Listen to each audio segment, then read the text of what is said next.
Assalamualaikum warahmatullahi wabarakatuh. Waalaikumsalam. Waalaikumsalam warahmatullahi wabarakatuh. Waalaikumsalam warahmatullahi wabarakatuh. Terima kasih. Pada kesempatan hari ini kita bisa bertatap muka via daring di acara Ta'aruf, orientasi jurusan Pendidikan Agama Islam 2020. Dan sebelumnya saya minta maaf karena terkendala sinyal. Dan alhamdulillah sekarang sudah bisa. Baik, cara selanjutnya mengenai materi kita tentang ke-PAI-an yang akan dipaparkan oleh pemateri kita, yakni Bapak Sulistiono, MPD. Sebelum itu, perkenalkan saya Alfatrina Mahendarti sebagai moderator. Saya akan membacakan kurikulum vitae Bapak Sulistiono. Untuk data pribadinya, yakni nama Muhammad Sulistiono, MPD. Tempat tanggal lahir di Samarinda, tanggal 21 bulan 12, 1982. Beralamat di Dusun Temu Desa Sitirejo, RT 2 RW 4, Kecamatan Wagir, Kabupaten Malang. Beliau bekerja sebagai dosen tetap di Universitas Islam Malang. Riwayat pendidikan beliau, yakni TK Taman Kanak-Kanak TK Barunawati Samarinda, Kalimantan Timur, di tahun 1988 sampai 1989. Kemudian SD Negeri 38 Lempake, Samarinda, Kalimantan Timur. Lanjut, SMP Negeri 13 Lempake, Samarinda, Kalimantan Timur. Beliau mengenyam pendidikan di Pondok Pesantren PPAI Darunajah Ngijo Karangploso di tahun 1998 sampai 2003. Kemudian di SMK Widya Kartika Karangploso Malang di tahun 1998 sampai 2001. Melanjutkan pendidikan di Awareness Education Center Malang tahun 2005 sampai 2006. S1 di Universitas Islam Malang tahun 2003 sampai 2007. S2 di program Pasca Sarjana S2 di Universitas Negeri Malang tahun 2008 sampai 2013. Dan beliau melanjutkan program Pasca Sarjana S3 di Universitas Islam Malang, dan ini masih proses studi. Ya, kita doakan beliau sukses melanjutkan pendidikannya. Kemudian pengalaman organisasi beliau, yakni Lembaga Gubernuran FAI Unisma Malang. Kemudian PMII Rayon Sunan Bonang sebagai anggota Asosiasi Dosen PGMI se-Indonesia, Sekretaris Prodi PAI 2013, Ketua Prodi PGRA di tahun 2014, Ketua Prodi PAI di tahun 2015, dan sebagai Wakil Ketua Forum Ketua Program Studi PAI se-Kopertais 4 Surabaya 2019. Beliau memiliki pengalaman pendidik, di antaranya founder rental komputer SSCom 2005, sebagai guru les komputer di tahun 2006, tenaga pengajar di MTS Mu'allimat 2011, tenaga pengajar Madrasah Aliyah Mu'allimat tahun 2011, tenaga pengajar di Mahat Ali Al-Hikam Malang 2012, dan tenaga pengajar di Universitas Islam Malang di tahun 2013. Di sini banyak sekali karya tulis beliau. Akan saya sebutkan beberapa saja, yakni sebagai gambaran, Pluralisme dalam Perspektif Hindu dan Buddha 2010, Pendidikan Pesantren di Era 3 Zaman di Majalah Prima 2011, Pengembangan tema dan topik menggunakan model jaringan dalam pembelajaran tematik di Jurnal Fikratina menulis puisi model definisi di jurnal ilmiah pada tahun 2012 dan asal mula bahasa di jurnal Fikratina November 2013. Itu tadi mengenai kurikulum vitae beliau. Untuk acara selanjutnya akan dipaparkan materi mengenai ke-PAI-an. Untuk itu, teman-teman harap menyiapkan paper dan ballpoint-nya. Kalau sudah siap, untuk pemateri, saya persilahkan. Terima kasih, moderator, atas waktunya.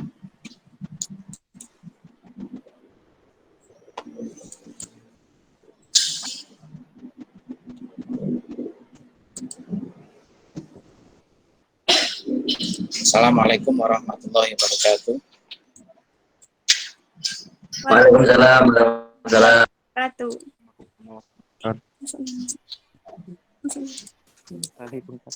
Waalaikumsalam.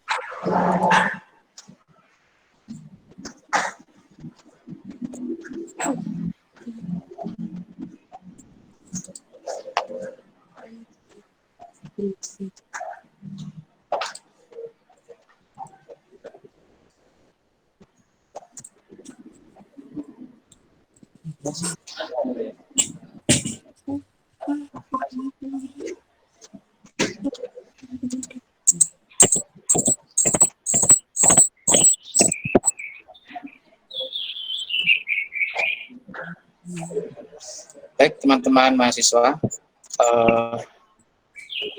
alhamdulillahirrahmanirrahim.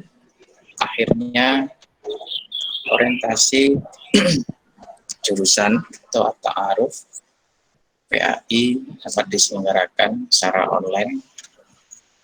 Saya harap teman-teman bisa bersabar untuk mengikuti acara ini karena memang situasi yang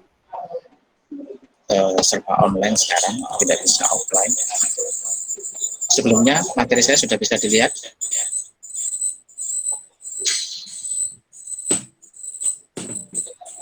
Halo teman-teman. Sampun, Pak. Sampun. Oke.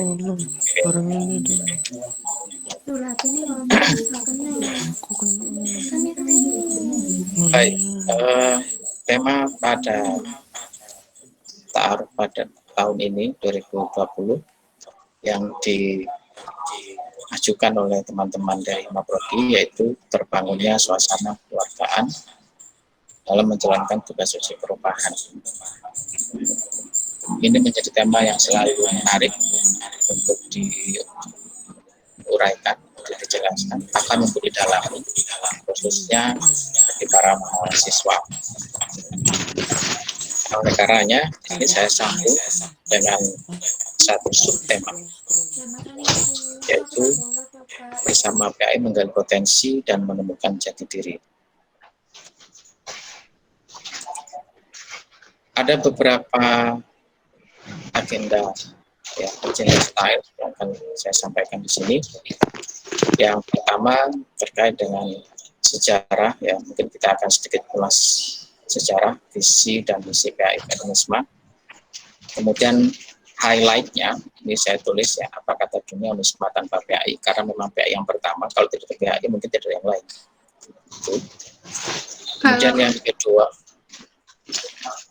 Kemudian yang kedua, problematika mahasiswa PAI, highlight-nya, prodi PAI bukan cinta pertama. Gitu.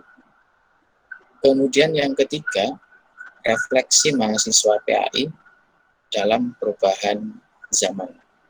Highlight-nya mahasiswa PAI dan solusi di era revolusi industri 4.0 dan new normal.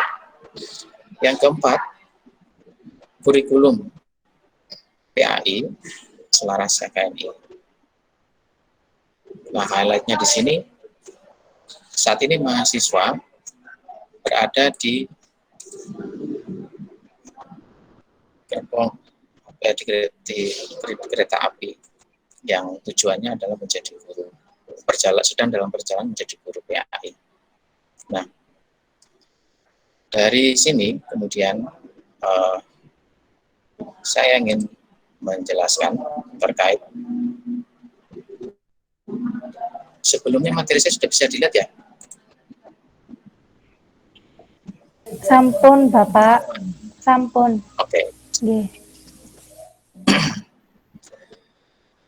Yang pertama, saya lanjutkan.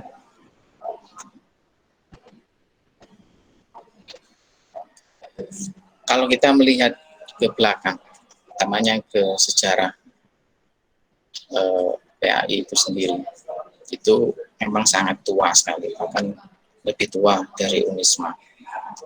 Di dalam catatan di sini pada tahun 1959 ini merupakan cikal bakal lembaga yang saat ini kita tempati untuk mendapatkan ilmu.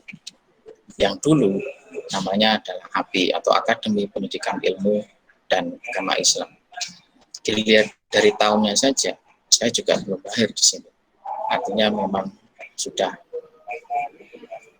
berdiri jauh sebelum kita ada. Oleh karenanya patut kita banggakan. Kemudian perjalanan selanjutnya, Fakultas Tarbiyah wa Ta'lim Umum Bandung Cabang Malang 1962. 62 ini berarti sebelum pemberontakan ya, pemberontakan DKI 1995. Kemudian Fakultas Tarbiyah wa Ta'lim Universitas Nahdlatul Ulama UNU 1963. Kemudian Fakultas Tarbiyah Unsuri di Malang tahun 1980. Nah, perjalanan-perjalanan ini merupakan jejak sejarah yang mungkin tidak perlu dihafalkan, tapi cukup kita ketahui. Paling tidak secara umur ini sudah bukan usia yang muda. Selanjutnya yang terakhir Fakultas Tarbiyah Unisma. Jadi dulu sebenarnya PA itu fakultas. Ya.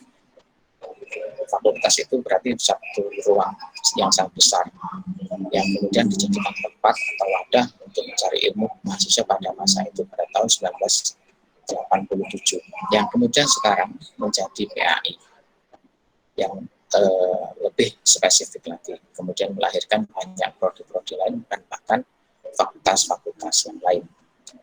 Nah, dari situ kalau dilihat dalam catatan sejarah juga ada banyak sekali founder-founder kiai ya, yang ikut berjuang untuk mendirikan universitas ini. Artinya di sini memang dari doa restu beliau-beliau akhirnya menjadikan satu pola, yaitu pola pesantren dan juga pola ilmu pengetahuan secara umum. Itu. Kemudian terbentuklah Unisma. Selanjutnya saya harus paparkan visi-misi ini karena mungkin ya tidak semua mahasiswa baca terkait dengan visi-misi kita ini, dan ini harus diketahui karena ini menjadi tujuan saudara di dalam menuntut ilmu. Visi PAI, saya langsung ke visi PAI, tidak fakultas. Ini menjadi program studi yang menghasilkan sarjana unggul. Ingat ya, ini sarjana unggul. Seperti bibit unggul. Artinya nanti memiliki satu keterampilan, kompetensi yang memang unggul dan bisa diandalkan. Dalam hal apa? Dalam hal teks dan budaya. Bidang pendidikan agama Islam berlandaskan Ahlussunnah wal Jamaah. Itu visinya. Yang kemudian coba kita realisasikan dalam 4 hal. Yang pertama, melaksanakan pendidikan dan pengajaran teori maupun praktek yang orientasinya pengembangan. Jadi pengembangan. Seperti halnya pengembangan teknologi yang selalu dinamis. Nah, kita harapkan nanti teman-teman mahasiswa juga bisa menjadi guru yang selalu memiliki dinamika, selalu memiliki inovasi di dalam setiap pergerakannya. Tentu berlandaskan Islam Ahlussunnah wal Jamaah. Yang kedua, menyelenggarakan penelitian berfokus pada pendidikan agama Islam berlandaskan Islam Ahlussunnah wal Jamaah. kemudian melaksanakan pengabdian pada masyarakat, fokus pada bidang pendidikan agama Islam, berlandaskan Islam Sunnah wal Jamaah, menjalin kerjasama dengan instansi dalam dan luar negeri seperti yang sudah kita ketahui teman-teman. Jalinan kerjasama kita sudah tidak lagi hanya dalam negeri, tapi juga sudah sampai pada luar negeri. Sebagaimana kakak tingkat yang sudah melaksanakan PPL di Malaysia dan juga Thailand. Bahkan nanti akan kita kembangkan di Brunei Darussalam dan mungkin juga nanti ke wilayah-wilayah negara tetangga. Seperti itu. Baik, itu terkait dengan visi misi PAI Pak Indonesia. Selanjutnya, problem sekarang kita masuk ke problematika mahasiswa PAI yang saya amati selama ini. Mulai dari zaman saya kuliah sampai hari ini. Ada beberapa problematika yang sering terjadi. Yang pertama, prodi PAI bukan cinta pertama. Yang saya maksudkan di sini adalah PAI bisa jadi bukan pilihan pertama bagi para mahasiswa. Prodi PAI hanya pelampiasan karena tertolak di prodi lain, atau bahkan tertolak dari perguruan tinggi yang lain. Itu. Oleh karenanya, dengan input yang seperti itu, tentu menjadi salah satu tantangan bagi para bapak ibu dosen untuk merubah mindset dia agar mampu menjadi fokus kepada prodi PAI. Kemudian yang kedua, problematika juga yang biasanya dialami oleh mahasiswa PAI. Mahasiswa PAI ini dianggap pintar. Oleh karenanya, setiap kali lulus itu tidak ada ujian pendalaman agama seperti halnya fakultas lain. Karena memang sudah dianggap pintar, sudah bisa semua. Tapi sebenarnya ada beberapa data yang menjelaskan sebenarnya mereka juga masih butuh pendampingan, butuh pendampingan secara utuh terkait dengan keilmuan pendalaman keagamaan. Nah, di sini makanya input mahasiswa PAI yang tidak seimbang. Jadi yang pinter itu langsung terlalu pinter. Begitu pula sebaliknya. Karena bisa jadi karena hal yang pertama. Karena masuk PAI bukan karena kehendak, tapi mungkin bisa jadi kehendak orang lain atau mungkin orang tua. Memang di mana-mana orang tua itu menyarankan untuk anaknya bisa kuliah yang ada ilmu pengetahuannya dan ada ilmu agamanya. Dengan prinsip itu diharapkan nanti bisa bahagia di dunia dan akhirat. Makanya kadang ada yang teman-teman mahasiswa PAI itu dipaksa untuk masuk PAI padahal dia tidak suka. Itu. Baik, itu problematika yang kedua. Selanjutnya problematika yang ketiga. Rayuan hedon Kota Malang. Kota Malang kota terbesar kedua setelah Surabaya. Ini memiliki daya tarik luar biasa dalam bentuk pergaulan mahasiswa. Artinya di sini ada banyak rintangan-rintangan yang sebenarnya itu tidak terlalu tampak, tapi nampaknya hedon atau hura-hura. Gitu. Nah, tentu ini akan memberikan dampak yang cukup signifikan di dalam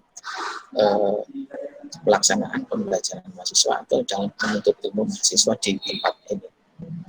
Oleh karenanya, mohon tetap bisa fokus ya, tidak kemudian tidak boleh ngopi, tidak kemudian tidak boleh jalan-jalan, tidak tetap boleh, tapi tetap bisa fokus pada mata kuliah atau pada kurikulum yang ada di PAI. Selanjutnya, nah ini menarik ini, antara akademis dan organisasi. Saya kadang masih melihat data, kedua ini berjalan tidak harmonis ya. Seperti sepasang sandal terbalik gitu ya. Jadi yang kadang nyemplung ke organisasi itu langsung lupa akademis. Yang nyemplung ke akademis begitu pula lupa organisasi.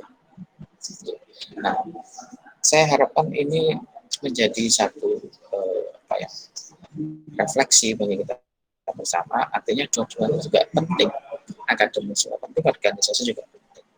Karena teman-teman nanti jangan hanya mengandalkan perkuliahan. Jadi ikuti organisasi yang memang itu membawa ke arah yang lebih baik, pengembangan diri yang lebih baik, pergaulan yang lebih baik dan positif. Nah, coba kita sekarang identifikasi ya. Silakan identifikasi diri Anda sendiri ya. Jadi ini tanda kamu nggak salah jurusan ya. Jadi yang pertama ini tidak malas ke kampus. Kemudian beban kuliah terasa mudah. Itu berarti Anda sudah tidak salah jurusan. Antusias 1000%. Artinya 1000% ini ketika Anda tidak diberi tugas oleh dosen, itu nyari-nyari tugas. Pak, mana tugas lagi Pak? Saya cuma segitu. Yang lain, yang lebih menantang. Nah itu antusias 10%. Berarti Anda bukan salah jurusan. Karena memang sudah passion-nya di situ. Kemudian merasa bangga dengan jurusan. Jadi kita bangga. Ngomong kuliah di mana? PAI. Dengan lantang, dengan dengan kepercayaan diri penuh. Tidak yang sembunyi-sembunyi. Yang sembunyi-sembunyi itu masih patut dipertanyakan. Karena bisa jadi ya itu tadi karena masih dirinya belum bisa harmoni dengan prodi. Nah, kemudian sudah tahu arah masa depan dari jurusan kuliah. Jadi kita sudah berpikir nanti arahnya setelah S1 kita akan kemana? Apakah jadi guru langsung? Apakah melanjutkan ke jenjang S2, S3? Nah, di sini kemudian kita mulai rancang mulai hari ini. Itu karena perencanaan itu penting. Kalau tidak ada rencana, maka sama saja dengan merencanakan kegagalan. Itu. Oke, selanjutnya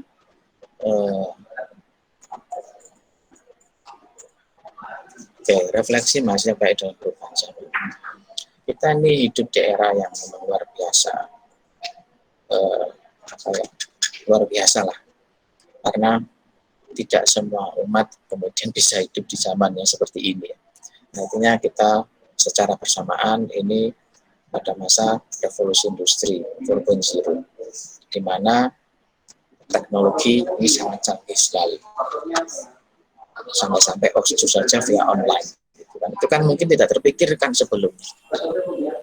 Artificial intelligence, big data, kita mengolah data itu sudah berapa gigabyte ya per hari itu dengan komposisi data yang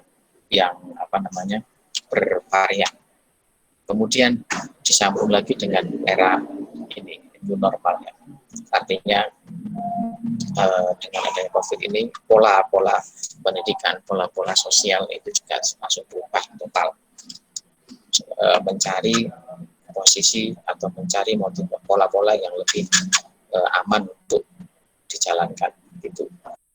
Makanya teman-teman saya harapkan ya tetap disiplin, cuci tangan, pakai masker, ya, jaga jarak, stay at home. Terus ingat yang terakhir ini ya, tetap sopan di dunia virtual. Gitu, tetap sopan di dunia virtual karena sebenarnya malaikat bukan hanya mencatat perbuatan kita secara offline tapi secara online juga, gitu ya. Baik, kemudian mahasiswa PAI dan solusi di era industri. Kita coba perdalam ya. Oke, slide selanjutnya. Di sini ada data di tahun Januari 2019 sudah setahun yang lalu ya. Kita berada di sini Indonesia. Warnanya hijau. Hijau berarti kita masuk di mana ya? Ini ya. WhatsApp ya. Jadi kita ini pengguna hampir seluruhnya ini menggunakan WhatsApp. Gitu ya. Juga termasuk Facebook lah, tapi nampaknya yang mendominasi ini adalah WhatsApp. Artinya di sini kecenderungan itu menjadi pola yang wajib harus dilakukan. Jadi satu tatanan sosial dalam berkomunikasi. Itu.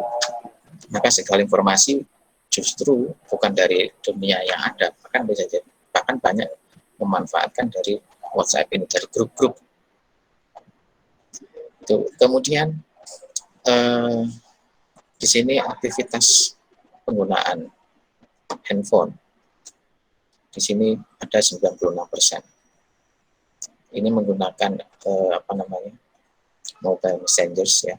Kemudian di sini ada melihat video ya di HP 90%. Game Nah, ini juga bagi teman-teman yang gamers, ini sampai ada di sini 83%. Kemudian banking, bahkan banking kurang ya, 61, mungkin karena belum banyak orang yang bisa percaya. Kemudian mobile map service 80%. Jadi sekarang orang itu sudah jarang bertanya kalau dia tersesat di jalan. Jadi tanyanya langsung ke Google Map. Nah, selanjutnya tanpa kita sadari ya, di sini ada kita itu sebenarnya 8 jam 36 menit. Itu menghabiskan waktu kita untuk internetan. Jadi 8 jam. 8 jam per hari. Ini masih 2019 ya. Mungkin kalau 2020 bisa jadi nambah 24 jam. Nah, artinya di sini memang kita betul-betul di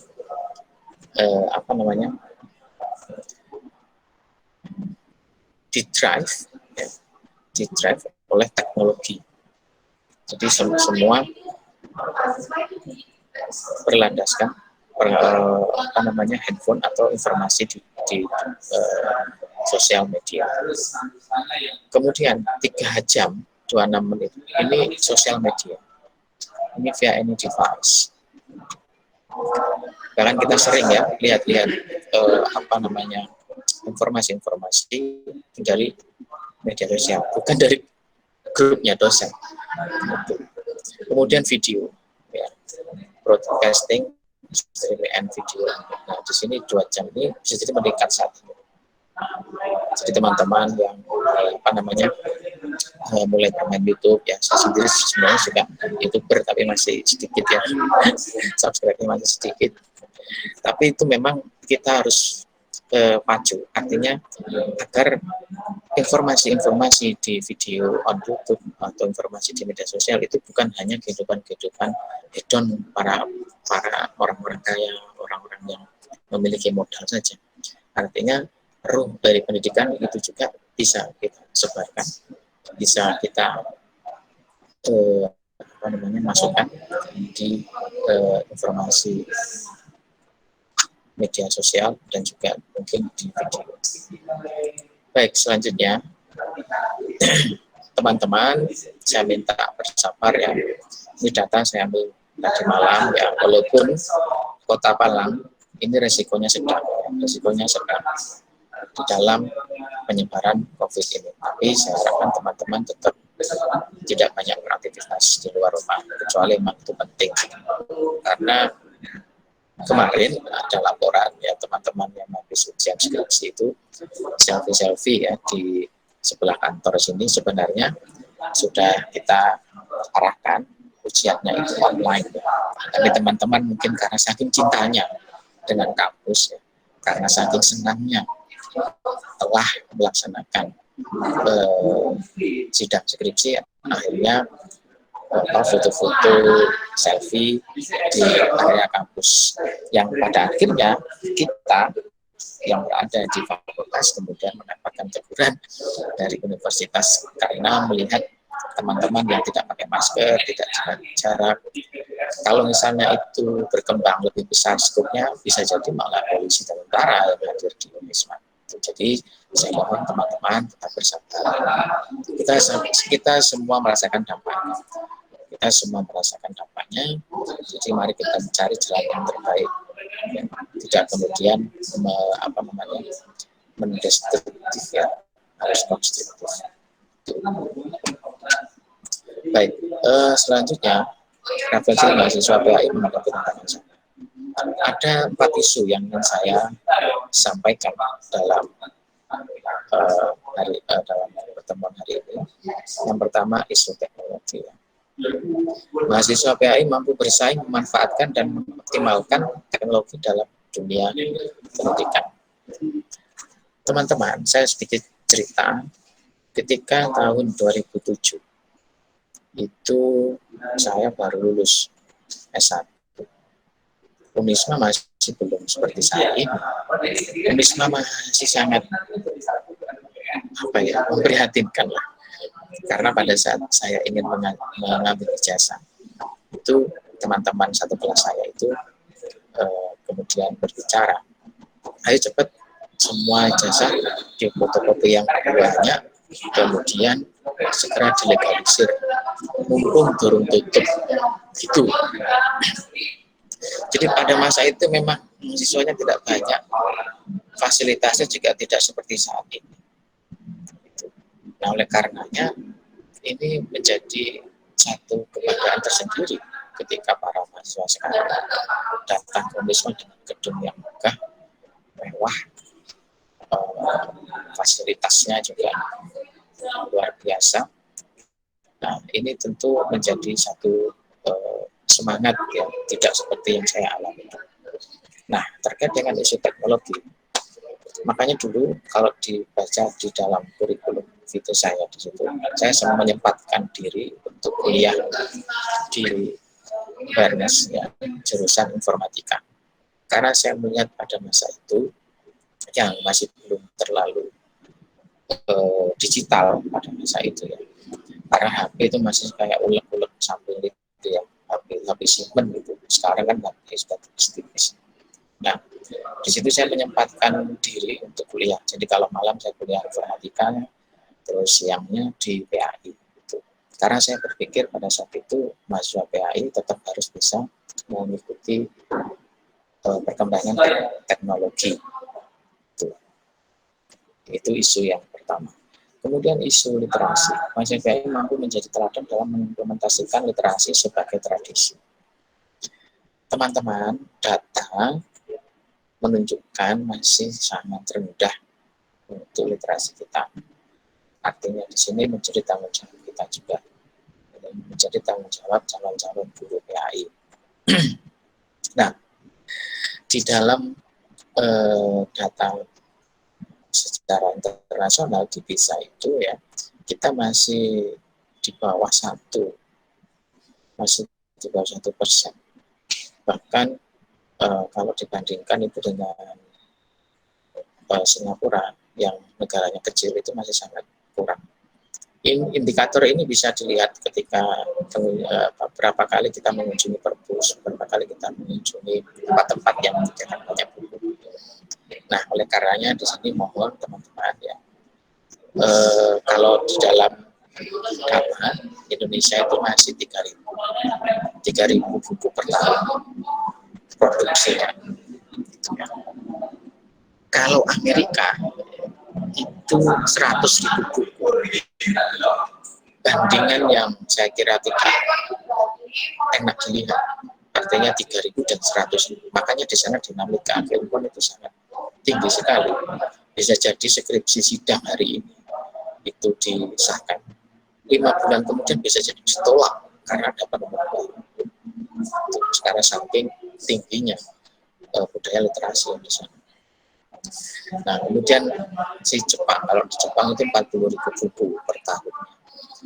Kita 3.000. Jadi bahkan kita masih kalah dengan Malaysia. Malaysia itu 8.000-an buku. Itu Malaysia itu kecil, negara kecil. Ya kita ini besar. Ironisnya lagi kita itu semua itu ya mayoritas agamanya Islam yang memiliki ayat Iqra, ayat pertama, ayat yang pertama kali turun itu Iqra. Tapi justru yang menerapkan malah bukan kita. Nah, ini kan satu hal yang ironis. Nah, isu literasi ini saya kira masih sangat mapan untuk kita usung. Mari kita koleksi banyak buku yang berkaitan dengan PAI. Selanjutnya, isu karakter. Mahasiswa PAI ini memiliki karakter kuat, harus kuat, ya, sehingga konsisten dan berintegritas dalam menjalankan tugas. Seperti yang saya katakan tadi, Anda mulai masuk di perguruan tinggi, maka pada prinsipnya Anda sudah menaikkan kontrak. Tapi kalau misalnya masih mengeluh, itu patut dipertanyakan, karena bisa jadi belum berintegritas. Oke, saya percepat. Ini isu pedagogi. Tentu karena jurusan kita itu adalah PAI, ya, guru. Jadi mahasiswanya harus memiliki keterampilan mengajar sesuai kebutuhan zaman. Karena kebutuhan zaman sekarang itu via online, maka juga online. Kalau nanti kembali offline, bisa juga hybrid learning atau separuh online, separuh offline. Oke, slide selanjutnya kita masuk pada kurikulum. Teman-teman, kurikulum kita ya di sini ada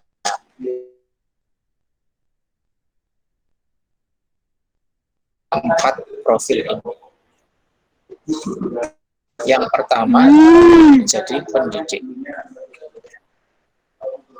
Kemudian yang kedua menjadi pengelola pendidikan, pendidik. Ya. Kemudian yang ketiga menjadi asisten peneliti. Nah, dan yang keempat menjadi entrepreneur. Entrepreneur ini adalah satu kegiatan yang seperti halnya wirausaha, hanya ini diarahkan kepada penulis. Nah, profil ini diharapkan nanti itu menjadi fokus para mahasiswa ya.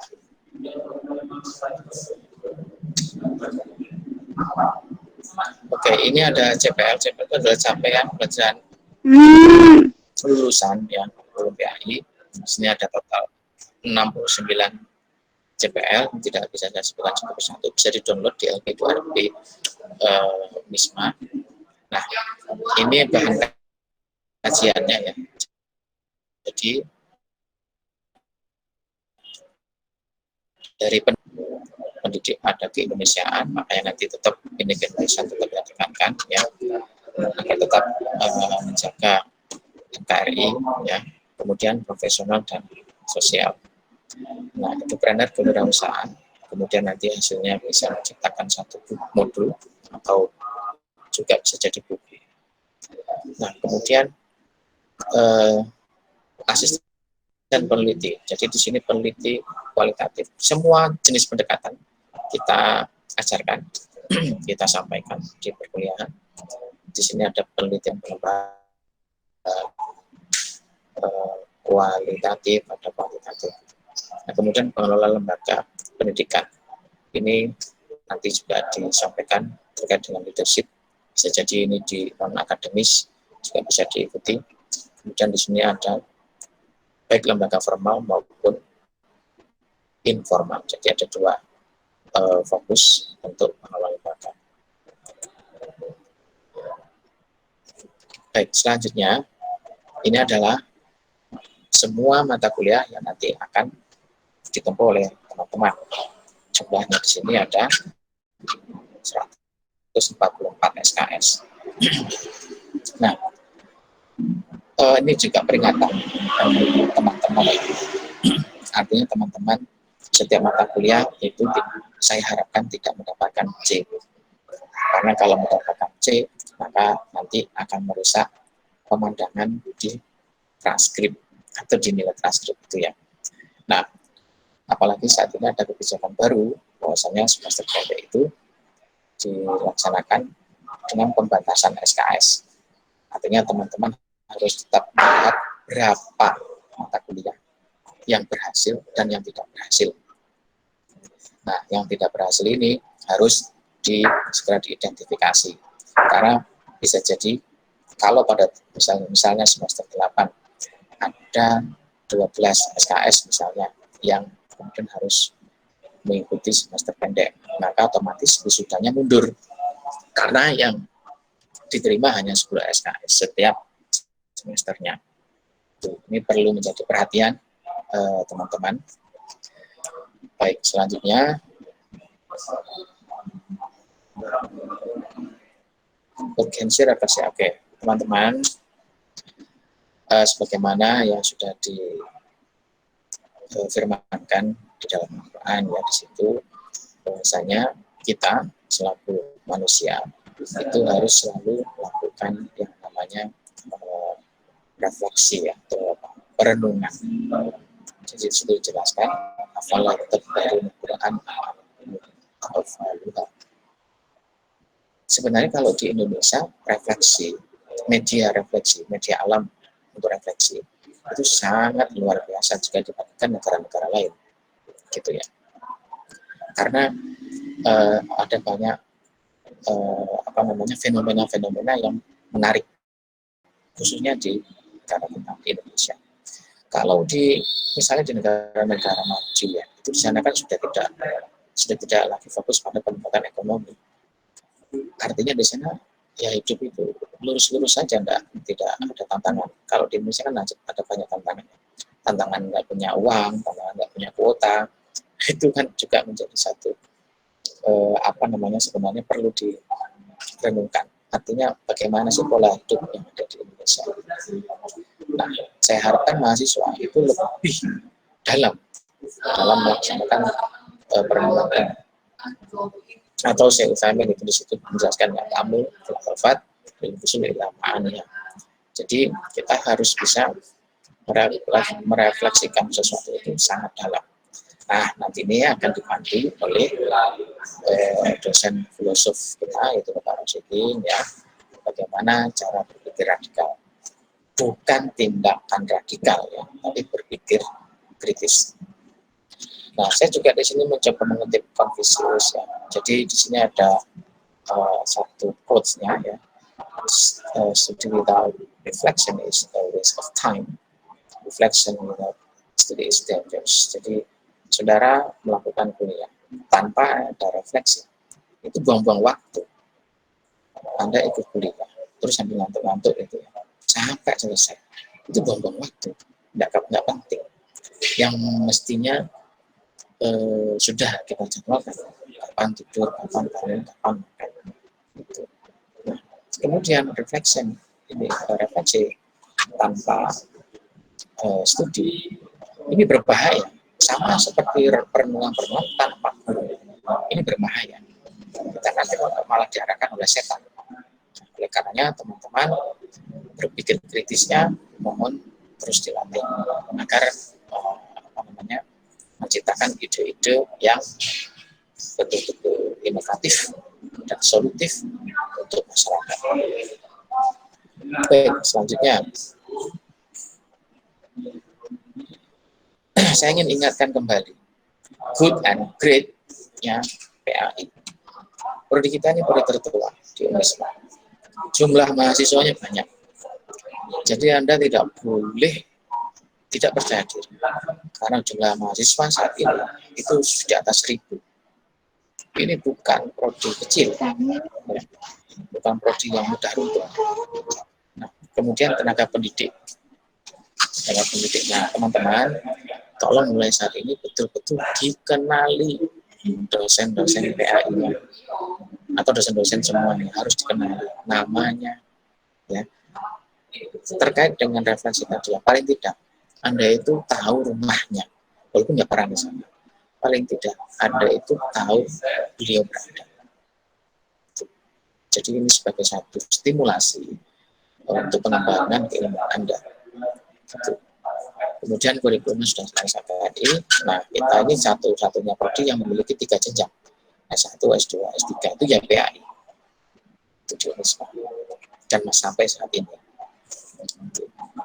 Baik, selanjutnya.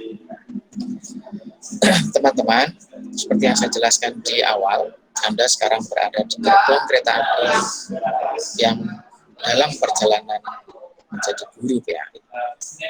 Anda harus menatap ke depan. Sudah menengok belakang itu sudah buang-buang biaya, buang-buang tenaga. Jadi bagi teman-teman yang masih separuh-separuh, hatinya di PAI dimantapkan lagi. Jika ada kekurangan, curhat ke teman. Apa yang kurang? Kalau perlu curhat ke dosen. Kalau perlu curhat ke kapodinya, Pak, saya kurang ini untuk PAI. Bagaimana saya bisa mendapatkan tambahan? Nah, itu. Untuk lapangan kerja PAI di sini ya keuntungannya itu memang memiliki fleksibilitas yang sangat tinggi ya. Anda bisa menjadi guru PAI di SMP dan SMA, menjadi guru agama di jenjang SMA dan SMA non madrasah, kemudian guru PAI di MTS dan MA menjadi guru agama di jenjang SMA dan maaf ya, ini MTS sama MA maksudnya di lingkungan madrasah, bahkan bisa jadi guru SD dan MI. Tapi teman-teman, Kalau misalnya di daerahnya itu memang tidak ada lulusan PGMI Unisma, tidak apa-apa. Tapi kalau ada, ya mohon mundur ya, beri kesempatan teman-teman PGMI untuk bisa mendapatkan kerja di sana. Itu. Nah, kemudian banyak sekali ya lulusan-lulusan itu yang menjadi pengelola lembaga dan bahkan politisi ya, dengan kepala sekolah, kepala madrasah, kepala desa dan seterusnya. Itu.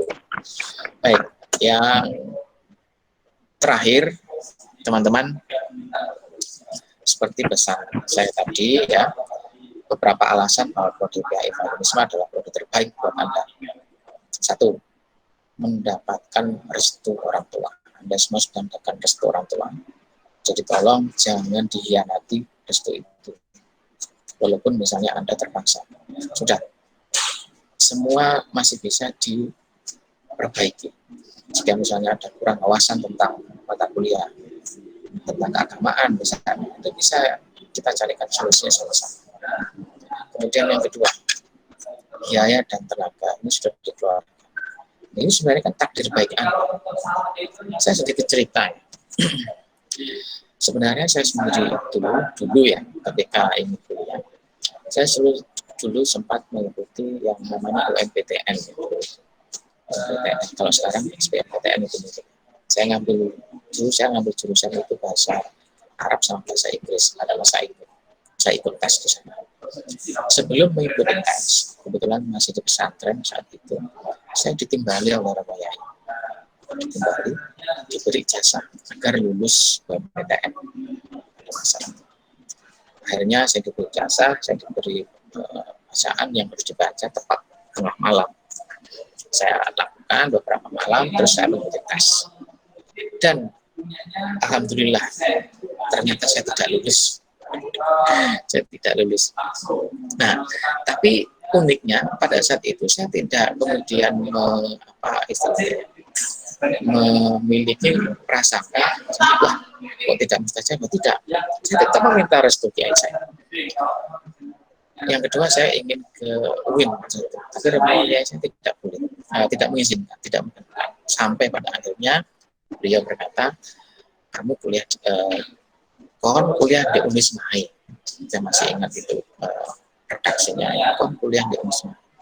Saat itu saya langsung kuliah di Unisma dan mencari prodi. Karena waktu itu tidak ada. Ada yang ada PA, ya sudahlah, akhirnya saya masuk PA. Nah, teman-teman, setelah beberapa tahun ya, saya masuk 2003, lulus 2007. 4 tahun itu kemudian saya diberi kesempatan untuk bisa kuliah di UM, di Universitas Negeri Malang. Saya berpikir begini, doa saya yang waktu dulu yang diberi ijazah oleh guru saya itu sebenarnya tidak terkabul, hanya waktunya yang tertunda ternyata. Artinya saya tetap bisa masuk di negeri, ternyata bukan S1 yang takdir saya, tapi S2-nya. Nah, oleh karenanya teman-teman, bisa jadi ini bukan satu kesalahan, bisa jadi ini satu awal dari kebaikan di masa yang akan datang. Yang ketiga, getarkan hati bahwa prodi PAI Unisma passion Anda saat ini. Ya, hobi sama passion berbeda. Kalau hobi dilakukan waktu senggang dan hanya untuk mencari kenikmatan. Kalau passion, ini Anda kalau diberi tugas yang berkaitan dengan passion Anda sendiri, itu dilaksanakan secara utuh, dilaksanakan dengan senang, bahkan selalu mencari inovasi baru. Itu kalau passion. Nah, makanya mohon ditingkatkan status dari PAI-nya ini yang awalnya hobi atau mungkin awalnya nggak suka, nggak senang, nggak cinta bahkan. Tolong saat ini Anda belajar pelan-pelan untuk menyukai, belajar pelan-pelan untuk nyaman di PAI. Baik, saya kira itu moderator yang bisa saya sampaikan. Mungkin jika ada tanya jawab, saya persilakan. Itu dari saya. Kurang lebihnya mohon maaf. Akhir kalam, assalamualaikum warahmatullahi wabarakatuh. Silakan moderator. Waalaikumsalam warahmatullahi wabarakatuh. Terima kasih kepada tadi atas penjelasannya tadi mengenai ke-PAI-an.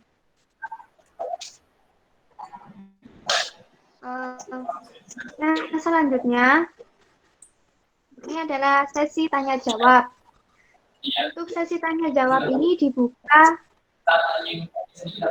pertanyaan sebanyak 3 pertanyaan saja. Untuk teman-teman yang masih kurang paham, yang masih bingung, bisa ditanyakan. Tapi dengan adab juga, bisa menuliskan di kolom komentar dan bisa tanya langsung dengan mikrofonnya ini diaktifkan. Hanya 3 pertanyaan saja. Silakan untuk peserta.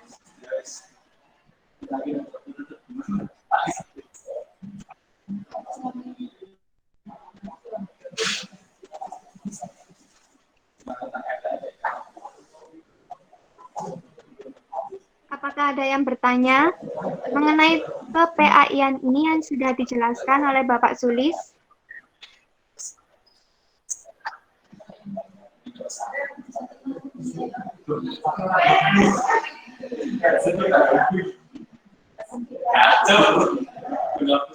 Kalau begitu untuk Bapak Sulis, saya sebagai moderator akan memberikan 1 pertanyaan saja kepada Bapak sebagai pembuka ya Pak.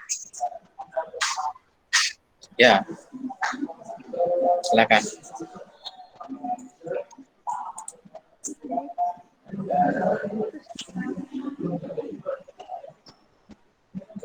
Cek 1.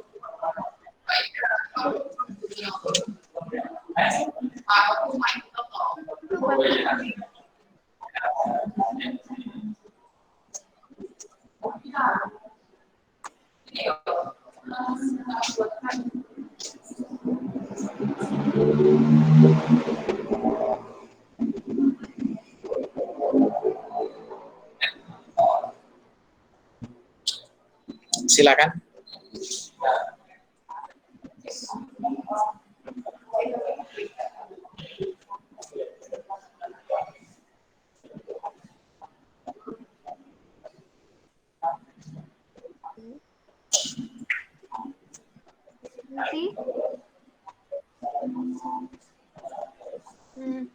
Misi Bapak, saya akan menanyakan 1 pertanyaan kepada Bapak. Nah, Ya, silakan. kita ini, ya, baik. Untuk membuka pertanyaan ya Pak ya. Kita ini memang sebagai mahasiswa perlu pandangan ke depan untuk kemana sih saya akan pergi dan kemana sih saya akan membuat suatu karya. Nah, tapi dari sini ini Pak ya, banyak mahasiswa itu yang bingung dengan jalan dan alurnya. Banyak yang juga kalau masuk jurusan ini ada yang berkata itu salah jurusan gitu loh. Mindset itu selalu terbawa sampai sekarang. Nah, apalagi kalau sudah mengincar atas Pak. Semester 6, 5, 7, dan 8. Pastinya itu banting-banting mikirnya juga. Ada patah semangatnya juga. Nah, untuk mengatasi mindset seperti ini, apakah ada solusinya, Pak? Baik, Mohon itu ya, penjelasannya, itu Pak. aja. Oke.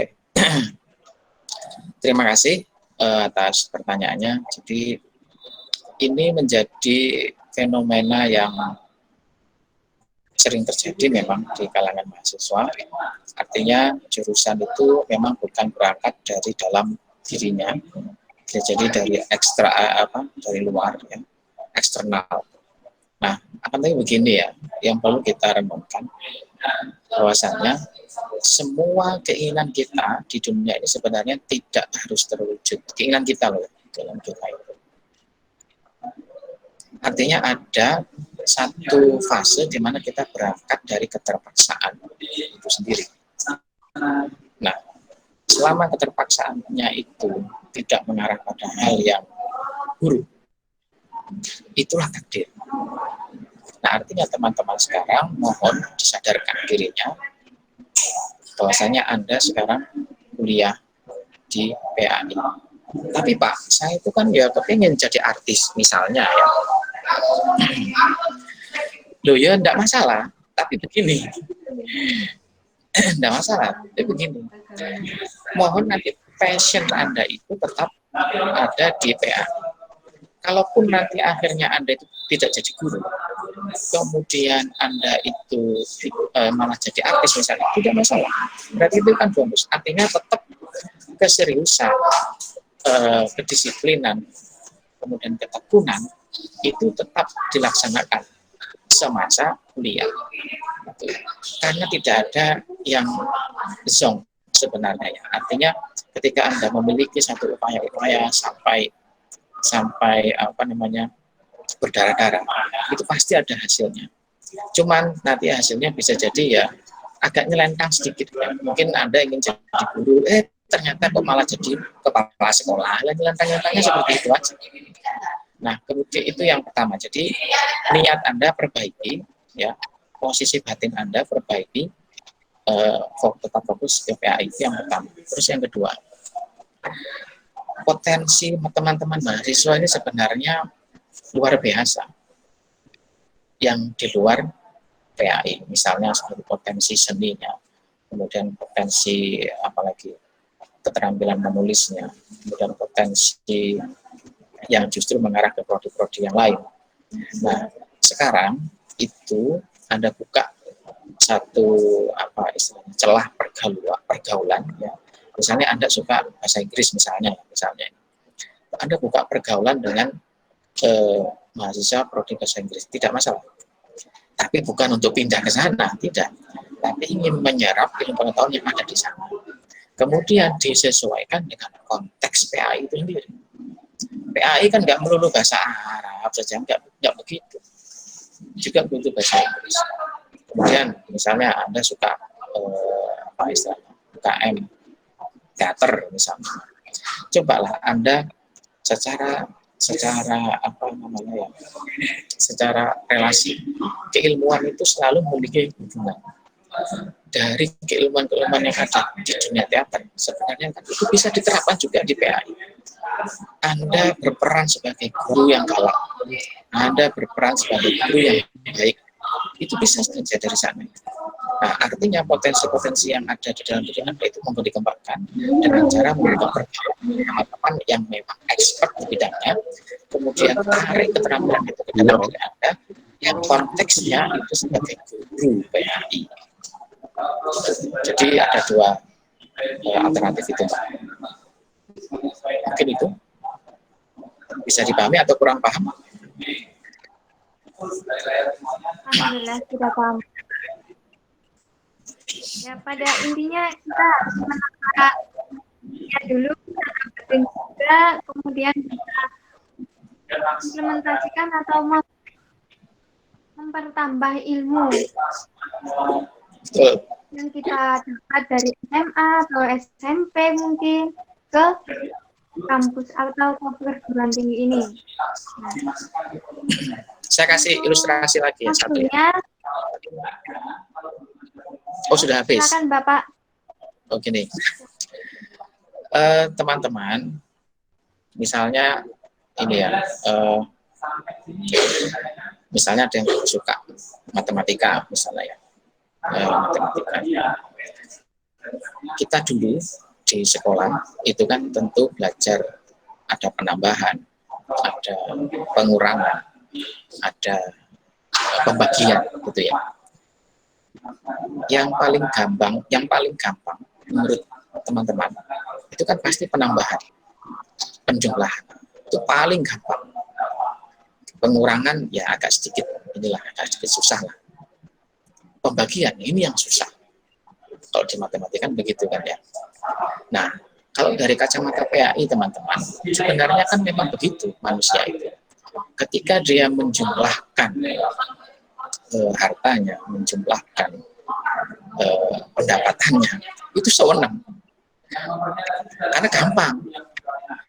Tapi kalau sudah dikurangi, ini sudah mulai agak kritik, ada kritik, ada demonstrasi seperti itu.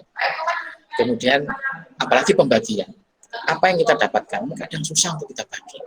Apa seperti itu? Nah, prinsip-prinsip itu yang kemudian bisa kita masukkan menjadi satu disiplin ilmu yang konteksnya PAI. Jadi ternyata memang pembagian itu bagi saya sulit ya, karena saya sendiri susah untuk membagi pendapatan saya untuk orang lain, membagi nasi saya untuk nasinya orang lain, membagi rezeki saya untuk rezekinya orang lain. Nah, sebenarnya keterikatan itu terjadi di antar disiplin ilmu. Nah, cuman prioritas saat ini itu harus PAI, karena Anda berada di gerbong PAI yang turun-turun menjadi guru PAI. Yang modalnya nggak sedikit. Anda masih dibiayai orang tua, masih diawasi orang tua. Itu. Saya kira itu Ibu moderator, Mbak ya, Mbak moderator.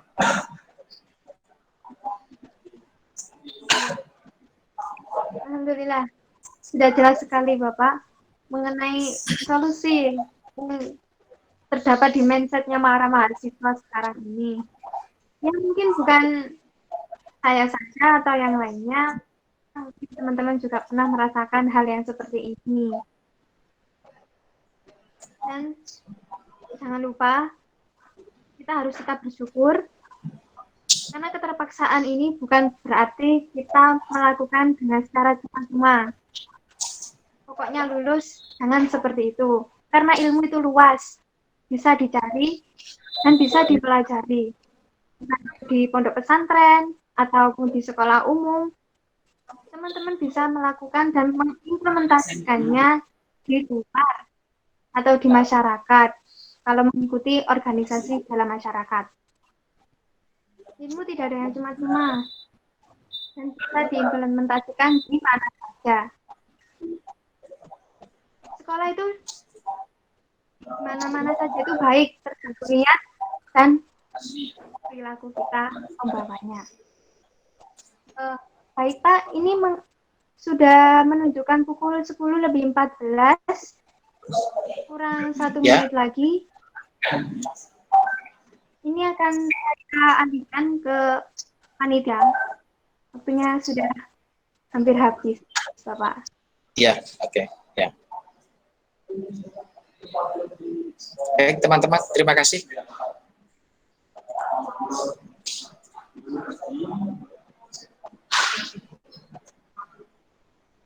Baik. Baik, saya sebagai moderator akan memberikan sebuah kesimpulan mengenai penyampaian materi tentang ke-PKAI-an ini. Memang kita di masa-masa yang sulit menggunakan gadget atau internet yang sekarang ini di pandemi ini, tapi setidaknya kita memiliki semangat dan memiliki pikiran yang terbuka dan tidak merasa sempit karena adanya pandemi ini. Kita bisa berkolaborasi, kita bisa berkarya lagi mengenai karya tulis mungkin atau yang lainnya.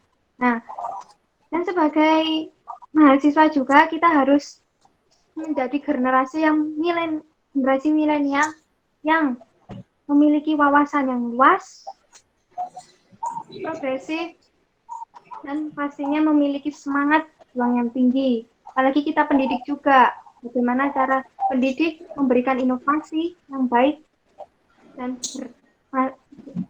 demi kemaslahatan umatnya ini. Buka pergaulan yang luas di organisasi dan bisa diilustrasikan ke masyarakat tersebut. Baik. Saya sebagai moderator di sini, mohon maaf apabila ada kesalahan dan perkataan. Assalamualaikum warahmatullahi wabarakatuh. Waalaikumsalam. Waalaikumsalam warahmatullahi wabarakatuh.